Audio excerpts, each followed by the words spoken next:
मेरी आदरणीय राजेश सर के सारे दोस्त सातों जन्म सलामत हो। नमस्कार मंडळी, विषय वेगळा यूट्यूब चॅनलमध्ये तुमचं हार्दिक स्वागत। असा मी राजेश परब आणि मी आता असं आहे लखनौमध्ये। मी अयोध्येतून लखनौसाठी निघाले। अयोध्येत राम मंदिर, हनुमंताचं दर्शन घेतलं आहे आणि आम्ही सगळे मित्र लखनौसाठी निघालो। वंदे भारतचा प्रवास होतो। मस्त काचेतून अयोध्या ते लखनौपर्यंत जो प्रवास आम्ही जो एन्जॉय करत होतो ना, तुम्हीसुद्धा बघा। आम्ही मालवणी माणूस हो, निसर्ग आमच्याकडे भरभरून असा, निसर्गाने दिले हिरव्यागार असा, पण हिरवीगार अशी अथांग नदार पोतना अशी शेती आमच्याकडे नाही बघू गावना। तर ही शेती बघून ना मन प्रसन्न झाला अगदी। आणि ही शेती कसली आहे माहिती आहे? ही असा गहू आणि ती दुसरी आहे सरसो। ही सरसो उद्या पिकली ना का फुला येईल का ह्या सगळा पिवळा धम्मक दिसता, सगळा इतक्या मनमोहक, खरोखर सुंदर। म्हणजे आपणाक कशी छोटे छोटे कोपरे बघूची सवय आहे, ही अशी अथांग नदार पोतना इतकी समुद्रासारखी पसरलेली शेती ना बघून म्हणजे आपणाक एक अप्रूपच वाटतं कोकणी माणसांका। म्हटलं तुमका पण दाखवूया तडीची शेती कशी असता ती। तसं कोकण सोडलं ना तर पुऱ्या भारतात हे असेच प्रकार शेतीचे, कारण की एकराने करतात, आम्ही गुंट्यात करतो, फरक असा।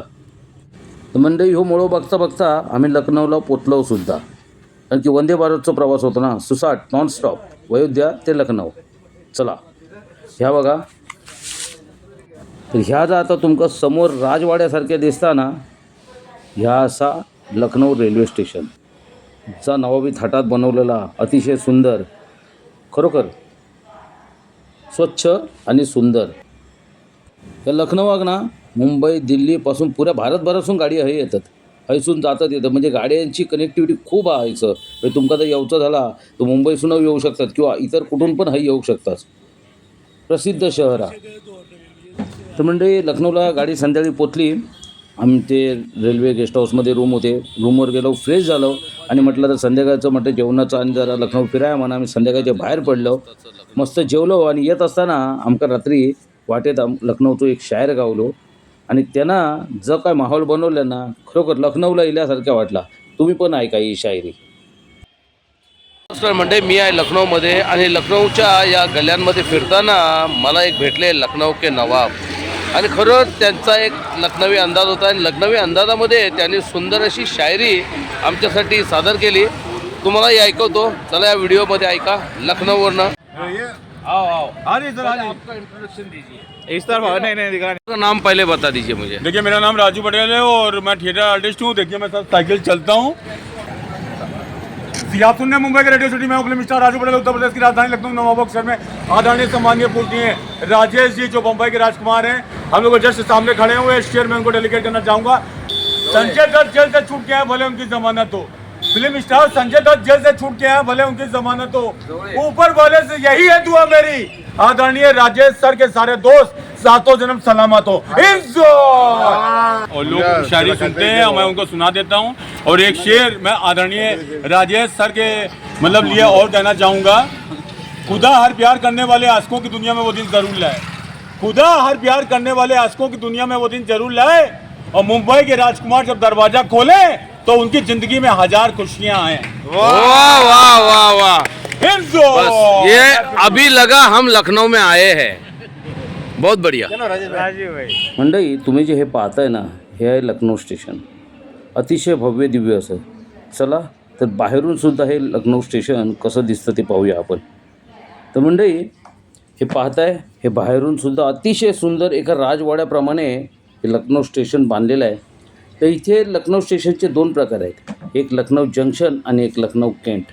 ते थोडी फसगत होते नवीन आमच्यासारख्या प्रवाशांची, की तिकीट ज्यावेळी काढतो आणि त्यावेळी तुमची जी गाडी दिलेली असते ना, तिचं एक स्टेशन असतं की लखनौ जंक्शनवरनं सुटणार की लखनौ केंटवरनं सुटणार। तर आमची थोडी फसगत झाली होती, पण असो ते आम्ही मॅनेज केली। तर अशी 2 स्टेशन असतात प्रत्येक ठिकाणी, अयोध्या, बनारस, वाराणसी, कुठेही जा तिथे लखनौ किंवा प्रत्येक स्टेशनचं एक केंट असतं स्टेशन।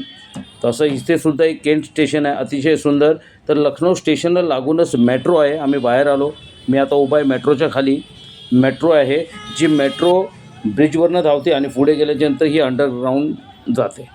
तर म्हणजे आपल्याकडे अजून मुंबईमध्ये अंडरग्राऊंड रेल्वेचं काम सुरू आहे, पण लखनौमध्ये याच्या आधीच अंडरग्राऊंड ही रेल्वे मेट्रो ट्रेन सुरू झालेली आहे.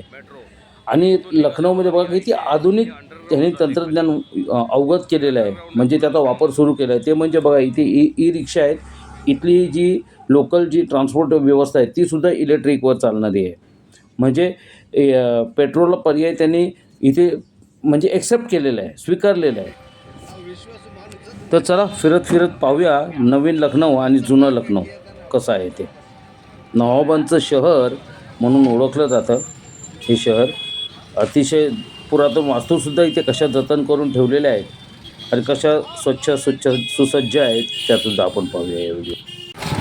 डीजे देख, ये डीजे वाला सब है। अच्छा गाड़ी यहाँ हाँ, रेडीमेड है ना, शादी में डायरेक्ट लेके जाते।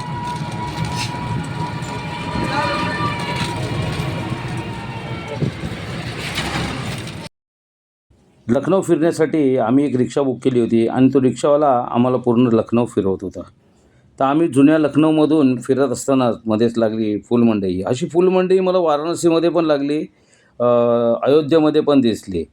तर म्हणजे आधुनिकीकरण होत चाललेलं आहे, नवीन नवीन सुधारणा होत आहेत. पण नवीन सुधारणा होत असताना जुन्या ज्या वास्तू आहेत, ज्या त्यावेळेचे तिथले राज्यकर्ते नवाब त्यांनी ज्या वास्तू निर्माण केल्या आहेत त्या वास्तू खूप जतन करून ठेवलेल्या आहेत, कारण की तो त्यांचा ऐतिहासिक वारसा आहे आणि ऐतिहासिक वारशाला त्यांनी खूप जतन करून ठेवलेलं आहे आणि तो लोकांच्या पाहण्यासाठी खुलाही केलेला आहे. मित्रांनो, ही समोर दिसते ती पिक्चर आर्ट गॅलरी. तर चला तिथे काय आहे ते बघूया. मला पहिलं वाटलं की इथे काहीतरी चित्रपटाविषयी माहिती असेल, पण तिथे गेल्यानंतर कळलं काय ते तुम्हाला पुढे दाखवतो. मित्रांनो, पिक्चर आर्ट गॅलरीमध्ये गेल्यानंतर मला कळलं की तिथे जे शासनकर्ते नवाब होते ना, त्या नवाबांची चित्रं काढलेली होती जी 17व्या-18व्या शतकात काढलेली असावीत. आणि तिथे त्या चित्रामधले बारकावे तो गाईड तिथे दाखवतो आणि समजून सांगतो. एक दृष्टिभ्रम तिथे निर्माण होतो आणि तेच पाहण्यासारखं आहे तिथे. आणि तिथे नवाबांचे शाही थाट याविषयी माहिती दिली जाते, बाकी काही नाही आतमध्ये. हा जो बांधकाम केलेला ना, ह्या सगळ्या लाल दगडात केलेला, जो लाल किल्ल्यात दगड जो वापरलेला ना तोच ह्यो दगड. आणि या सगळ्यात त्याच दगडात बांधकाम केलेलं आहे, लाल किल्ल्यासारख्याच वाटतं आहे एकूण. आणि ह्या दिसता आजूबाजूक ना, ह्या जुना लखनौ.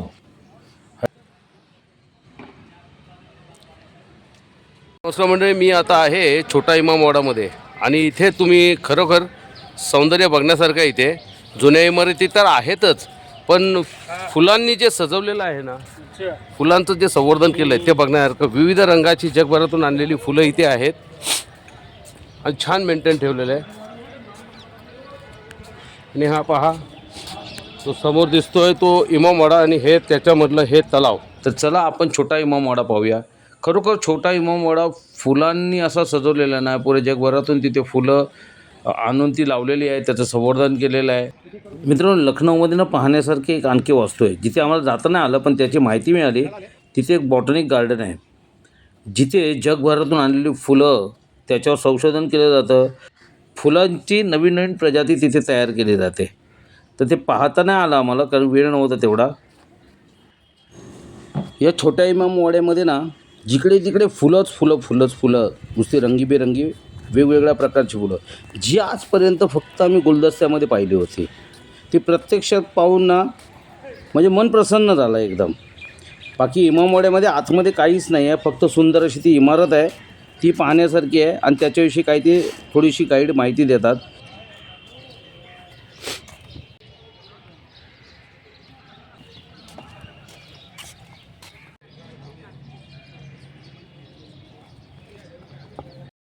तर मंडळी, हा आहे छोटा इमामवाडा. अतिशय सुंदर इमारत आहे, त्याच्यासमोर हा तलाव आहे आणि हे पाहण्यासाठी दुरून दुरून पर्यटक इथे येतात, देशविदेशातले पर्यटक येतात. फक्त ही इमारत पाहण्यासारखी आहे, स्वच्छ ठेवलेली आहे, म्हणजे जुन्या नवाबांनी बांधलेली त्यावेळेच्या. आणि लखनऊमध्ये आपका नाम क्या है? दिनेश भाई हमको घुमा रहे हैं पूरा लखनऊ. अभी उन्होंने घुमाया छोटा इमामवाड़ा और हमारे पीछे बैठे दोस्त लोग. दोस्त लोग हाय करो. यस. तर मित्रांनो, आम्ही आता पोचलो बडा इमामवाडामध्ये. बडा इमामवाडा ही खूप जुनी वास्तू आहे, जुनी इमारत आहे. त्यावेळेच्या नवाबांनी बनवलेली ती इमारत आहे. इथे पाहण्यासारखं असं आहे ना, आतमध्ये फक्त ताबूत आहेत. फक्त तिथे सांगितलं जातं की आत शूटिंग अलाउड नाही आहे. आम्ही आत नाही गेली, पण त्याच्यावरती गेल्यानंतर आम्ही शूटिंग केली तिथे. आणि त्यात असं कळलं की तिथे भूलभुलैया आहे. म्हणजे जे वास्तू बांधलेली आहे त्या भिंती खूप रुंद आहेत. त्या भिंतीच्या आतूमधून गल्ल्या गल्ल्या अशा बनवल्या आहेत, ज्याच्यात तुम्ही आतमध्ये हरवू शकता. आता आतमध्ये कॅमेरा नेण्यास अलाउड नाही आहे, पण तुम्हाला बाहेरून हे दाखवण्याचा मी प्रयत्न करतो. हे एंट्री गेट आहे पाठीमागे आणि हे आतमध्ये आहे इमामवाडा. तर आतमध्ये काय आहे ते मी तुम्हाला नंतर सांगतो, पण आतमध्ये दाखवू शकत नाही कारण की अलाउड नाही आहे. तुम्ही अनाऊन्समेंट ऐकू शकता की कॅमेरा अलाउड नाही आहे. तर म्हणजे हे इमामवाड्याच्या वरून घेतलेले काही फोटोज आहेत, शूटिंग आहे हे. इथे बघा, ही ताजमहलसारखी इमारतसुद्धा दिसते. इथून दूर दूरपर्यंत तर लखनौसुद्धा पाहायला मिळतं पूर्ण. जागोजागी मस्जिद आहे, तिथे दर्गा आहेत. तर म्हणजे व्हिडिओ कसा वाटला, आवडल्यास लाईक करा, शेअर करा, कमेंट करा. आणि पुढच्या व्हिडिओमध्ये तुम्हाला दाखवतो बाबासाहेब आंबेडकर उद्यान. तसं इथे जागोजागी असे डीजेवाले चलता फिरता डीजे चालूच असतं. मंडळी, पुढच्या व्हिडिओमध्ये तुम्ही पाहणार आहात बाबासाहेब आंबेडकर उद्यान, जे गोमती नदीच्या तटावर वसलेलं आहे. अतिशय सुंदर आणि मनमोहक असं दृश्य तिथे आहे. 100 एकरमध्ये पसरलेले हे उद्यान आहे. तर नक्की पुढचा व्हिडिओ पहा लखनौवरनं.